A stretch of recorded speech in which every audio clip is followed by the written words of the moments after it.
Hello everyone. Today we are going to discuss about the best career in commerce industry. అంటే different professional courses ఉన్నాయి. ఒక 10th class student అయిపోయినాక ఏ course తీసుకోవాలా అన్నది చాలా కన్ఫ్యూజన్లో ఉంటాడు. ఇప్పుడు నేను చెప్పే కోర్సు కామర్స్కి సంబంధించిన ప్రొఫెషనల్ కోర్స్ అన్నట్టు. ఒక intermediate student MPC, MEC, BiPC అలా డిఫరెంట్ కోర్సెస్ ఉంటాయి కదా. అందులో ఇంటర్మీడియట్ అయిపోయినాక ప్రొఫెషనల్ కోర్స్ చేయడానికి సిఏ, సిఎంఏ, సిఎస్ అలా డిఫరెంట్ కోర్సెస్ ఉంటాయి. ఇప్పుడు నేను ఎక్స్ప్లెయిన్ చేసేది సిఎంఏ కోర్స్. జనరల్గా సిఎంఏ అంటే చాలామందికి తెలియదు. సిఎంఏ అంటే cost and management accountant. Cost and management accountant ఎందుకు అవసరం అంటే ఒక బిజినెస్ స్టార్టప్ చేయడానికైనా, బిజినెస్కి సంబంధించిన అకౌంట్స్ కాస్టింగ్ చూడడానికైనా, కాస్ట్ పర్ యూనిట్ చూడడానికైనా, మ్యానుఫ్యాక్చరింగ్లో కాస్ట్ అనాలిసిస్ చేయడానికైనా ఒక సిఎంఏ కావాలి. ఇప్పటి వరకు ఒక సిఎంఏ అనేది ఒక institute, act of parliament form అయింది. ఇది హెడ్ ఆఫీస్ వచ్చేసి కోల్కత్తాలో ఉంది. Present 1 lakh CMA qualified members ఉన్నారు ఇన్స్టిట్యూట్లో 2024 వరకు. అండ్ 5 lakh స్టూడెంట్స్ ఉన్నారు సిఎంఏ స్టూడెంట్స్. బేసిక్గా ఇప్పుడు సిఎంఏ చేయాలి అంటే ఏం చేయాలి? ఫస్ట్ ఇంటర్లో ఎంఈసీ కానీ సిఈసీ కానీ తీసుకొని ఉండాలి. అకౌంట్స్ అంటే కామర్స్ బ్యాక్గ్రౌండ్ అయి ఉండాలి. కామర్స్ బ్యాక్గ్రౌండ్ కాకుండా కూడా చేయొచ్చు. ఫస్ట్ ప్రిఫరెన్స్ కామర్స్ అయి ఉంటే ఇంకా బెనిఫిట్ ఎక్కువ ఉంటుంది. నెక్స్ట్ ఇప్పుడు నార్మల్గా కోర్సు ఎలా ఉంటుంది చార్ట్ ఒకసారి ఎక్స్ప్లెయిన్ చేస్తే చూడండి. First foundation. దీనికి జనరల్గా 3 లెవెల్స్ ఉంటాయి. Foundation, inter and final. 3 లెవెల్స్లో మనం కంప్లీట్ చేస్తాం. ఫస్ట్ ఫౌండేషన్ ఎలిజిబుల్ ఎవరు అంటే ఇంటర్మీడియట్ కంప్లీట్ అయిన వాళ్ళు. ఎంఈసీ అవ్వచ్చు, సిఈసీ అవ్వచ్చు, ఎంపీసీ కూడా అవ్వచ్చు. కానీ ఎంఈసీ, సిఈసీ వాళ్ళకి బెనిఫిట్ ఎక్కువ ఉంటుంది, అదే సిలబస్ ఉంటుంది కాబట్టి. ఫౌండేషన్ రాయాలంటే అట్లీస్ట్ 12th పాస్ అయి ఉండాలి. Passed 12th class eligible to appear for ఎగ్జామ్కి అపియర్ అవ్వాలంటే 12th పాస్ అవ్వాలి. రిజిస్ట్రేషన్ చేసుకోవాలనుకుంటే 10th పాస్ అవ్వగానే రిజిస్ట్రేషన్ చేసుకోవచ్చు. ఎగ్జామ్ అయితే 12th అయిపోయాక రాయాలి.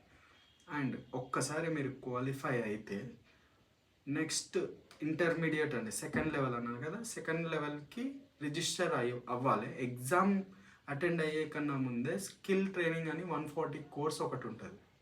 స్కిల్ ట్రైనింగ్ చేయాలి. స్కిల్ ట్రైనింగ్ అయిపోయాక ఎలిజిబుల్ ఫర్ రిజిస్ట్రేషన్. అంటే ఇందులో ఇంటర్మీడియట్లో కూడా గ్రూప్ 1, గ్రూప్ 2 ఉంటుంది.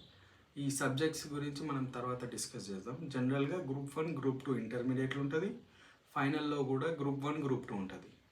ఒకసారి ఈ స్కిల్ ట్రైనింగ్ అయిపోయాక ఇంటర్మీడియట్ ఎలిజిబుల్ అవుతావు. ఒక్కసారి ఇంటర్మీడియట్ పాస్ అవుతే ఎగ్జామ్ రాసినాక యూ కెన్ ఎన్రోల్ ఫర్ ఫైనల్కి ఎన్రోల్ అయ్యేదానికన్నా ముందు మీరు అట్లీస్ట్ 15 months మ్యాండేటరీ ట్రైనింగ్ చేయాలి. లేదా ఇండస్ట్రియల్ ట్రైనింగ్ కూడా ఉంటుంది 7 days. 15 months mandatory training under CMA or CA ఎవరి కిందనైనా ట్రైనింగ్ చేసి ఫైనల్కి ఎలిజిబుల్ అవుతారు. ఒకసారి మీరు 15 months ట్రైనింగ్ కంప్లీట్ అయితే మీరు బోత్ గ్రూప్స్ కంప్లీట్ అయినాకనే, ఇంటర్ బోత్ గ్రూప్స్ కంప్లీట్ అయినాక మీరు ఫైనల్కి వెళ్ళవచ్చు. ఫైనల్లో కూడా గ్రూప్ 1, గ్రూప్ 2 ఉంటుంది. బోత్ గ్రూప్స్ క్వాలిఫై అయితే అంటే ఇక్కడ గ్రూప్ 1, గ్రూప్ 2, ఫైనల్లో గ్రూప్ 3, గ్రూప్ 4 ఉంటుంది.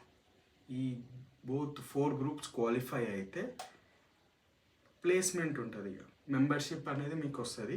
ప్రీ ప్లేస్మెంట్ ఓరియంటేషన్ ప్రోగ్రామ్ ఉంటుంది. And minimum 3 years work experience ఉండాలి. ఇప్పుడు 15 months చేసారు కదా, 15 monthsతో పాటు ఫైనల్ అయిపోయాక ఇంకో 15 months ట్రైనింగ్ ఉండాలి మెంబర్షిప్ రావడానికి. అండ్ అప్లై ఫర్ మెంబర్షిప్కి అప్లై చేయొచ్చు. ఇప్పుడు కోర్స్ ప్రొసీజర్ చూసినాం కదా, కోర్స్ ఫీ ఎట్లుంటుందో చూసాం. నార్మల్గా ఫౌండేషన్కి 6,000 రూపీస్ ఉన్నది. ఓన్లీ కోర్స్ ఫీ, ఇది ఇన్స్టిట్యూట్కి మాత్రమే కడతావు. మళ్ళీ నువ్వు సపరేట్ ట్రైనింగ్ తీసుకోవాలి, కోచింగ్ తీసుకోవద్దు అనుకుంటే నీకు యూట్యూబ్లో చాలా క్లాసెస్ ఉంటాయి, ఫ్రీ క్లాసెస్ ఉంటాయి. అది విని కూడా డైరెక్ట్ రాసి పాస్ అయిన వాళ్ళు కూడా చాలామంది ఉన్నారు. ఇంటర్మీడియట్లో 23,100 పే చేయాలి. ఓన్లీ మీరు ఇన్స్టిట్యూట్కే పే చేస్తున్నారు. కోచింగ్కి సపరేట్ ఉంటుంది. మళ్ళీ కోచింగ్కి group 1 group 2 separate coaching classes తీసుకొని మీరు రాయాలి. మీకు సెల్ఫ్ స్టడీ చేస్తా అన్నా కూడా చేసుకోవచ్చు. అండ్ ఫైనల్ 25,000 ఫీజు ఉంటుంది. ఇది CMA కోర్సు. ఇంకా మీకు ఏమైనా డిఫరెంట్ కోర్సెస్ గురించి తెలుసుకోవాలనుకుంటే కామెంట్ చేయండి. Thank you for watching.